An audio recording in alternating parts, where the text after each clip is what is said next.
I be moving. Whipping the foreign, I'm cruising. The money I'm speaking is fluent. All of my business booming. Stacking my cash in abundance. All of my family funded. Finally got what I wanted. Life is amazing, I love it. Everyone know that I run it. Yeah, look at me now, I came up. I've been thinking back then when I almost gave up on the game cause I never got it my way. Yo les postos, c'est Sacha, bienvenue dans cette nouvelle vidéo Mercato et actualité du football, hein.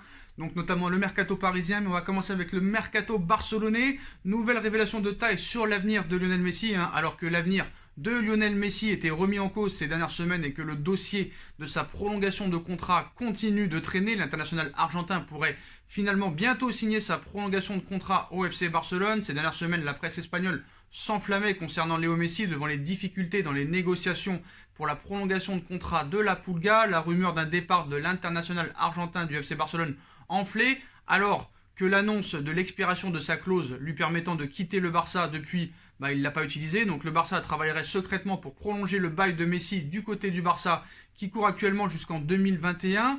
Donc un nouveau contrat de 2 ans bientôt signé peut-être, hein, sauf problème c'est que Lionel Messi demande un salaire de 50 millions d'euros par an, chose qui n'est pas possible pour le Barça avec les finances actuelles du club. On vous rappelle que le Barça a la masse salariale la plus grosse d'Europe. Donc ainsi comme révélé par le journaliste de Mundo Deportivo Francesc Aguilar sur son compte Twitter, Josep Maria Bartomeu et le père de Léo Messi seraient en train de travailler pour que les négociations pour la prolongation de contrat de l'international argentin ne traînent pas trop. Ces négociations pourraient donc aboutir d'ici la fin de saison actuelle et les Blaugrana souhaiteraient que Lionel Messi rempile encore pour 2 saisons supplémentaires. Reste à savoir qui accompagnerait Lionel Messi en attaque la saison prochaine du côté du Barça, alors que le dossier Lautaro Martinez continue de traîner depuis des mois. Donc vous le savez, hein, le Barça a jusqu'au 7 juillet pour activer la clause de 111 millions d'euros s'il veut amener Lautaro Martinez au FC Barcelone. Chose problème, c'est que voilà, je ne sais pas si c'est Mundo ou Sport qui s'enflamme encore sur ce sujet. Je pense qu'ils vont laisser Neymar tranquille. Un coup, il nous dit que Lautaro est prêt à aller au clash pour rejoindre le FC Barcelone. Un coup, les Italiens, la presse italienne nous raconte que Lautaro Martinez est très bien à l'Inter. S'il peut aller au Barça, tant mieux. S'il reste à l'Inter, tant mieux aussi. Voilà, ce qu'il faut savoir, c'est que l'Inter n'est pas vendeur. L'Inter demande les 111 millions d'euros de la clause libératoire de Lautaro. Et c'est ça qu'ils n'arrivent pas à comprendre, le FC Barcelone. Il te propose 60 millions plus des joueurs, 70 millions plus des joueurs, 70 millions cette année et 40 millions l'été prochain. Ils croient que c'est open bar, ils croient que c'est des prêts à la banque. Non, l'Inter a mis les choses au clair. Il faut payer la clause, sinon au bois. Et je pense que ce sera un remake numéro 2 de la série de Neymar l'année dernière. C'est-à-dire que pendant tout l'été, ils vont nous parler de ça. Sauf que ça va s'arrêter le 7 juillet. Parce que si en plus le Barça n'arrive pas à lever l'option de la clause le 7 juillet, ça veut dire que Lautaro coûtera encore plus cher. Donc ils ont jusqu'au 7 juillet pour activer. Donc après, Mundo et Sport vont continuer encore sur ça. Un coup, ils nous disent que voilà, Lautaro est prêt à aller au clash. Après, ils nous disent que non, Lautaro n'est pas prêt à aller au clash. Le problème, c'est que le Barça propose des joueurs que personne ne veut. Et l'Inter ne veut pas de Vidal, ne veut pas de Semedo, ne veut pas de Firpo, ne veut pas de Rakitic. Et ça, le Barça n'arrive pas à le comprendre. Donc le dossier Lautaro Martinez va être quand même épineux dans les prochaines semaines à venir. Donc on va passer un petit peu au Mercato parisien. Avant de passer au Mercato parisien, les postos, des informations sur monsieur Xavi Simons. Donc comme vous savez, Xavi Simons qui vient du FC Barcelone. Et Xavi Simons, comme j'ai pu vous le dire il y a quelques semaines, a envie de débuter avec les pros la saison prochaine. Donc le clan Xavi Simons annonce la couleur pour son avenir. Voilà, sous le feu des projecteurs à Barcelone, lorsqu'il était à la Masia, Xavi Simons était l'un des éléments les plus prometteurs du centre de formation des Blaugrana. Une aventure qui a toutefois pris fin l'été dernier. Après avoir pris Neymar au FC Barcelone, on leur a pris Xavi Simons. Donc il a le talent, il a tout pour évoluer au plus haut niveau. Son clan nous explique que sous les conseils de Jonathan Mengele, son entraîneur personnel, un petit peu préparateur physique, Xavi Simons a profité du confinement pour se renforcer au niveau musculaire, une transformation qui pourrait bien le préparer à la Ligue 1. En effet, comme l'a expliqué l'entraîneur personnel du joueur du Paris Saint-Germain, si le club de la capitale l'a fait venir l'été dernier, ce n'est pas pour rien. Il cite « Je ne vais pas le cacher, c'est une très grande promesse. Il a le talent, il a tout pour évoluer au plus haut niveau. Si le PSG l'a signé, c'est dans la perspective de pouvoir le faire entrer en équipe première à un certain moment. Je pense que celui qui lui manquait, et en plus c'était un peu le physique, ça lui manquait. Maintenant il l'a, je pense. En Espagne on a un jeu totalement différent. En France il y a plus d'impact physique, il faut être assez costaud pour rivaliser et être performant en Ligue 1. L'objectif c'est de le voir lors de la saison prochaine faire ses premiers pas dans le championnat français. Voilà, donc c'est un petit peu les conditions qu'il avait dit il y a quelques semaines. Donc il y a peut-être de grandes chances de voir Xavi Simons l'année prochaine débuter un match de Ligue 1. Et ce serait quand même assez intéressant de voir ça. On quitte l'Espagne. Comme vous savez, Mundo Esport sont des spécialistes dans la fake news. Mais alors là, aujourd'hui, nous avons un concurrent à Mundo Esport.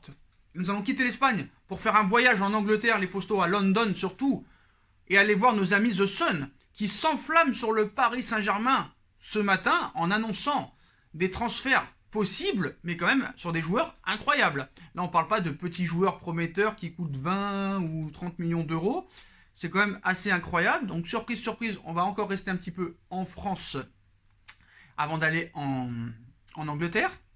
Donc, sur le poste de arrière droit, beaucoup de pistes, Desiglio, Maruzic, mais une piste qu'on avait un petit peu écartée et mise sur le côté, c'est monsieur Amari Traoré, pour pallier le très possible départ de Thomas Meunier en fin de contrat. Le PSG voudrait miser peut-être sur Amari Traoré lors des derniers échanges.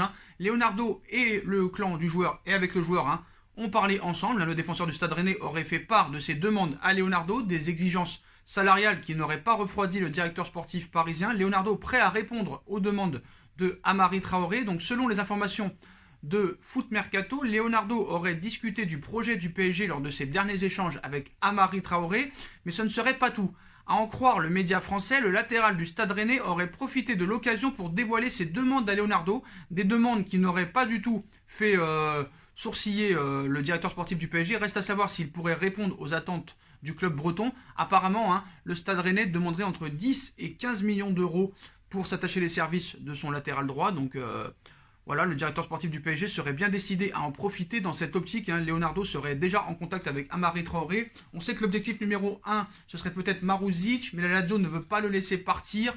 Donc Amari Traoré, c'est une arrivée tout à fait possible. En tout cas, il paraît qu'il y aurait un accord de longue date entre les deux. Voilà, si jamais Leonardo n'arrivait pas à trouver son arrière droit en priorité, ce serait Amari Traoré qui viendrait au Paris Saint-Germain dans un avenir très proche. Ça y est, on quitte la France, on prend l'avion, et nous allons où les postos? Nous allons en Angleterre, où ce matin, ce matin c'est encore plus haut niveau. C'est du haut niveau ce matin, c'est du Mundo, c'est du sport, c'est du tout au sport. Là, on commence avec le milieu de terrain. Comme vous savez, priorité Milinkovic-Savic, mais il serait possible peut-être que ce dossier ne se fasse pas. Vous savez que la Lazio demande 80 millions d'euros. Donc, ce matin, on nous annonce que Paris pourrait relancer la piste N'Golo Kanté. Le Real Madrid aussi serait dessus. Donc, selon les informations du quotidien espagnol AS, le Paris Saint-Germain et la Juve resteraient très vigilants sur la situation de N'Golo Kanté. Le club de la capitale pourrait alors peut-être doubler le Real Madrid et le club italien pour renforcer l'entrejeu parisien à la recherche d'un milieu de terrain. Leonardo a coché de nombreux noms sur sa liste, comme celui de SMS ou encore Lorenzo Pellegrini. Donc le champion du monde, un tricolore, passera-t-il devant toutes ces pistes? Apparemment, Chelsea, qui n'a pas vraiment besoin d'argent, vu qu'ils sont restés longtemps sans recruter, pourrait peut-être sacrifier N'Golo Kanté et retirer une bonne vente. N'Golo Kanté approche des 30 ans, donc c'est sûr que quand un joueur, aussi bon soit-il, arrive à la trentaine, il est peut-être possible de pouvoir faire une grosse vente. Mais je ne pense pas que Paris mettra 80 ou 90 millions, voire 100 millions d'euros sur N'Golo Kanté à 30 ans. Les Anglais, il faut se calmer un petit peu. Mais les Anglais vont encore plus loin aujourd'hui. Et dans la prochaine information qu'on va vous donner, il y a des vérités comme des mensonges.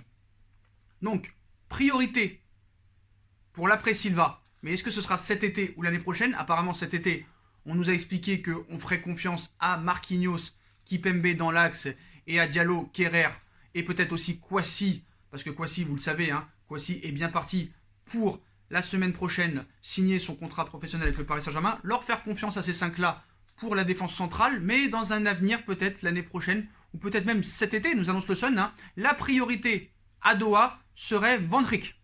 Voilà, Van Dijk, et Leonardo aurait aussi dit oui à cette piste. Donc, Liverpool, peut-être serait vendeur. Vous savez que Van Dijk arrive à bientôt la trentaine aussi. Donc, à la recherche de nouveaux joueurs pour renforcer la défense centrale. Leonardo pourrait bien se tourner vers la meilleure équipe du moment. Nous annonce The Sun, mais la meilleure équipe du moment a été éliminée en 8e de finale de Ligue des Champions. Donc, voilà. Monsieur Van Dijk serait la priorité en défense centrale pour l'après Silva. Donc voilà, Leonardo aurait notamment aimé ou aimerait attirer Monsieur Van Dijk au Paris Saint-Germain. Donc vous le savez, hein, Van Dijk qui a été acheté pour 83 millions d'euros à Southampton en 2018, hein, fait les beaux jours de Liverpool, hein, depuis ces 2 dernières années. J'avoue, hein, c'est un rock très très fort. 2 finales de Ligue des Champions dont une remportée.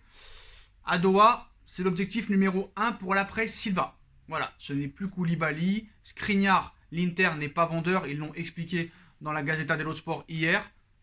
Donc voilà, pour The Sun, hein, la priorité de Doha et de Leonardo pour l'après Silva, ce sera Virgil van Dijk. Il y a presque peu de chances que ça se fasse cet été, parce que je pense que même si Paris, hein, il faut arrêter de mettre la crise sanitaire en excuse. Paris a les moyens, s'il veut, de faire Van Dijk, Messi, Ronaldo. Et vous savez, il faut rendre des comptes à l'UEFA, et notamment au fair play financier et à Monsieur Séphérine. Donc on ne peut pas faire n'importe quoi. C'est sûr que si on serait en 2010, ce serait open bar. Malheureusement, ce n'est pas le cas. Mais The Sun va encore plus loin. Donc voilà, Leonardo sur le dossier Van Dijk, hein, est déjà fixé. Hein. Donc un avenir bientôt peut-être scellé à Liverpool. Donc face au PSG et sa puissance financière, certains auraient craint le pire pour Virgil van Dijk et il n'en serait finalement rien. En effet, le Néerlandais devrait bien rester à Liverpool, hein, signant au passage un nouveau contrat XXL. En effet, comme l'explique également un autre média anglais, ce vendredi, Van Dijk pourrait paraffer un nouveau bail jusqu'en 2025 à la clé. Une énorme revalorisation salariale. L'ancien de Southampton pourrait alors devenir le joueur le mieux payé des Reds avec près de 1 million d'euros par mois. Une affaire qui pourrait se boucler une fois le titre de Premier League définitivement gagné pour Liverpool. Donc voilà, bon, même s'il prolonge, hein, c'est possible que l'année prochaine, peut-être que le Paris Saint-Germain fasse une offre. Mais voilà, cet été, The Sun, faut qu'ils oublient, quoi. Voilà, après The Sun va plus loin et nous annonce, après Monsieur Virgil van Dijk, Paris cible Sadio Mané. Sadio Mané. Donc si le bonheur du PSG se trouvait du côté de Liverpool, comme l'explique The Sun encore ce vendredi, le Néerlandais pourrait accompagner Sadio Mané au Paris Saint-Germain et le directeur sportif brésilien ne s'arrêterait pas de regarder au sein de l'effectif, ne s'arrêterait pas, il a que Liverpool, Leonardo dans sa tête, il a que Liverpool d'après les médias anglais, voilà, ne s'arrêterait pas de regarder l'objectif Liverpool cet été. C'est en effet Sadio Mané qui plairait également particulièrement à Leonardo.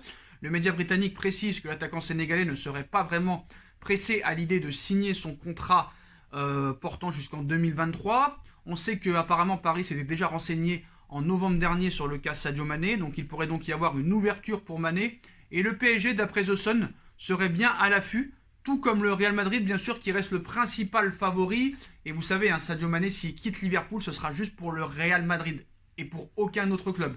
Donc voilà. Donc The Sun a voulu faire une petite Mundo, une petite Sport, une petite Tuto Sport pour faire un petit peu vendre du papier. Mais voilà. Maintenant, c'est simple, on peut dire tout et n'importe quoi. Donc voilà. Donc sur Virgil van Dijk, sur N'Golo Kanté, sur Sadio Mané, hein, les postos, calmez-vous, hein, il n'y aura rien. Voilà, en tout cas pour Sadio Mané et Kanté, ça c'est sûr. Van Dijk, peut-être la saison prochaine, il pourrait y avoir une offensive, mais pas cet été. C'est totalement impossible. Et puis pour sur le cas Sadio Mané, j'ai envie de dire aux spécialistes anglais, des tabloïds anglais, Neymar, Mbappé, Di Maria, Icardi, Cavani, normalement est sur le départ. Mais peut-être que le Paris Saint-Germain attend qu'il soit officiellement en fin de contrat, comme avec Thiago Silva, hein, et peut-être être en position de force pour après renégocier un contrat avec la baisse de salaire. C'est tout à fait possible. Mais voilà, Sadio Mané, c'est pas dans les plans du Paris Saint-Germain cet été. Certes, il faut un remplaçant à Choupo et peut-être à Edinson Cavani, mais c'est un neuf que Paris cherchera et pas Sadio Mané. Et Sadio Mané n'acceptera jamais d'être remplaçant de Neymar ou de Mbappé. C'est totalement logique. Donc voilà, il faut être un petit peu dénué de sens. Voilà les postos, voilà pour toutes les infos mercato d'Europe et du Paris Saint-Germain. Dites-moi en commentaire ce que vous en pensez, les potos. Je compte sur vous pour bombarder la barre de like. On like, on partage, on commente, on s'abonne, on active la petite cloche pour être tenu au courant des vidéos mercato qui vont sortir. On me rejoint sur mes différents réseaux sociaux ainsi que sur Utip et sur ma deuxième chaîne YouTube No Feeling. N'hésitez pas à vous abonner à ma deuxième chaîne YouTube No Feeling, ça ferait vraiment plaisir les postos. Voilà, je vous souhaite à tous une très bonne continuation. Prenez soin de vous et à très vite pour une nouvelle vidéo les postos. Tchuss.